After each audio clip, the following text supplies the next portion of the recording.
河村からまたカイソット、ワンドリブル、ここも決めた。さあ Well pulled to Jokic. A quick spin move inside for the dunk.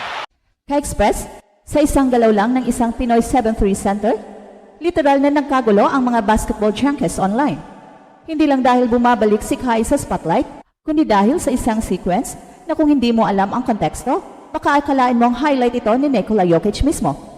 Sa loob ng ilang segundo, bago siya ma-enjoy sa Japan B-League, pinakita ni Kai ang isang elite-level spin move na may kaparehong finesse, footwork at timing ng isang two-time NBA MVP. Hindi ito hype Ka-Express, nasa video ang ebidensya. At kung hindi mo pa nakikita ang 7'3" player na ganito ang galaw, eto na yon. Ang spin move na yon, hindi basta post move, isa itong orchestrated attack sa depensa mula sa jab step, right hand dribble, shoulder fake, sabay bilis pero kontroladong ikot, at step through finish na halos walang iniwang chance sa depensa. At kung ikukumpara natin yan sa NBA film, halos kopyado ang galaw ni Nikola Jokic. Parehong low center of gravity, kahit matangkad. Parehong deliberate pero deceptive ang timing. Parehong foot first bago power. At ang tanong ngayon, paanong isang batang Pinoy ang umabot sa ganitong antas ng skill? Eto na ngayon ang mas malalim na kwento Ka-Express. Si Kai, bagamat hindi na draft sa NBA, ay patuloy na umaakyat sa global radar, hindi sa pamamagitan ng hype kundi ng ebidensya. Sa bawat galaw, may prinsipyo. Sa bawat possession, may disiplina. Hindi ito project player lang. Kung ganyang klase ng footwork at basketball IQ ang dala niya, gaya ng pinakita niya sa play na yon, bakit nga ba hindi siya nabibigyan ng NBA roster spot? May bias ba talaga laban sa Asian big men? O sadyang hindi pa handa ang sistema para sa mga talentadong hindi galing sa NCAA o NBA G League? Ang ginawa ni Kai ay hindi normal para sa isang player sa Asia. Isang 7-footer sa buong mundo ang kayang gumalaw na parang si Nikola Jokic. Sa Southeast Asia, baka siya lang. Ilang 7-footer ba sa buong mundo ang kayang gumalaw na parang si Jokic? Sa Southeast Asia, baka siya lang. Hindi explosive? Yes. Hindi rin flashy? Pero sa panahon ngayon ng analytics-driven basketball, ang efficiency at footwork ay kasing halaga ng athleticism. Ito ang hindi nakikita sa highlights, kundi sa film breakdown ng mga tunay na scouts. At kung ang mga NBA scouts ay tunay na nanonood, imposibleng hindi nila napansin ang play na ito. Hindi lang ito usapang mechanics. This is about basketball intellect. Kai read the defense, used his patience, pinilit ang defender na mag-overcommit, then spun off it para makakuha ng clean look. Walang sapawan, walang pilit, pure decision making. Ganitong uri ng basketball ang nagpapanalo sa NBA playoffs, hindi lang sa dunk contest. Kaya kung ang pinakita ni Kai ay parte ng kanyang natural skill set, bakit hindi siya pwedeng maging role player o stretch big sa kahit anong NBA team? Kung may makikita tayong parallel, malinaw si Nikola Jokic. Hindi rin hype nung una, second round pick, mabagal, awkward, pero ngayon hindi na mapigilan. Well, Kai may not be Nikola Jokic in total package, pero kung skill set at basketball IQ ang pag-uusapan, nasa tamang direction siya. Kung tutuusin, hindi lang ito usapan kung makakapasok ba siya, kundi kung kailan siya bibigyan ng pagkakataon. Mas lalo tayong dapat tumutok. Dahil kung ganyang klase ng galaw ang ginagawa niya bago pa siya makabalik sa peak form, what more kung fully healthy na siya? Ang skill ay hindi mawawala, ang instinct ay lalong tumitibay, at ang footwork, yan ang last trick na mawawala sa isang elite big man. Hindi aksidente ang galaw na ito, hindi rin siya scripted, natural sa kanya, at kung tunay na siniseryoso ng NBA ang global scouting, dapat kasama na sa radar nila si Kai Sotto. Dahil ang galaw na yon ay hindi lang resemblance kay Nikola Jokic, isa yung proof of concept na kaya ng isang Pinoy big man ang parehong antas ng finesse, spacing read at footwork intelligence na dinadala ng isang MVP.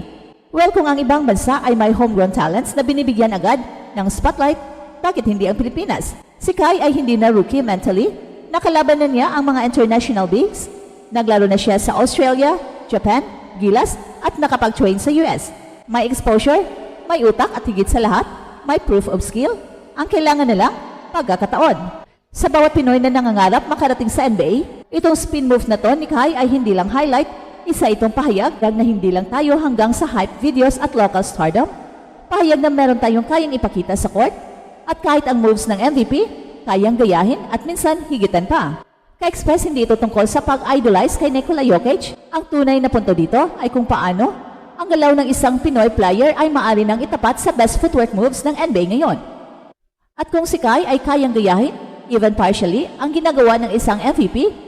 Hindi ba't dapat seryosohin na siya ng global basketball world? Hindi natin sinasabing siya na ang susunod na Nikola Jokic?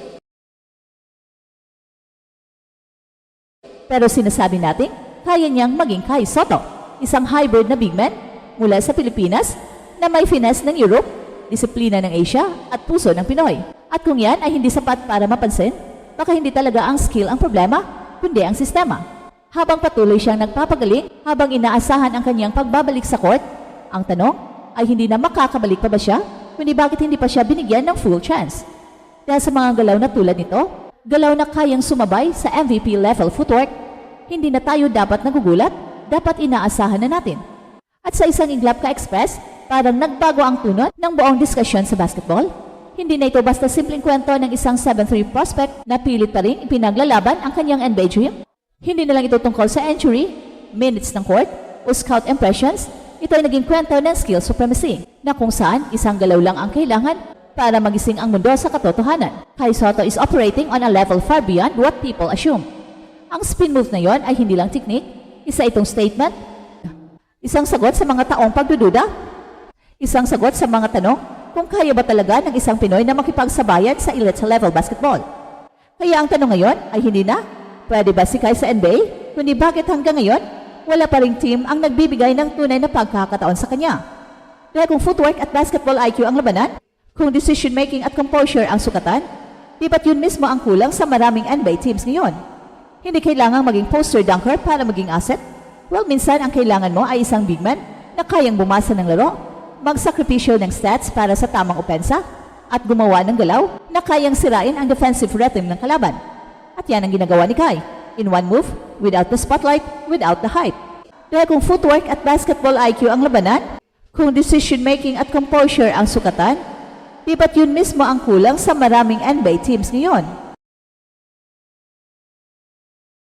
Hindi kailangang maging poster dunker para maging asset. Well, minsan ang kailangan mo ay isang big man na kayang bumasa ng laro, magsakripisyo ng stats para sa tamang opensa, at gumawa ng galaw na kayang sirain ang defensive rhythm ng kalaban. At yan ang ginagawa ni Kai. In one move, without the spotlight, without the hype. Well, masakit lang ka-express sa dami ng players na nabibigyan ng opportunity para lang sa athleticism o exposure. Merong isang Kai Sotto na may tunay na skill set pero palaging nasa waiting list.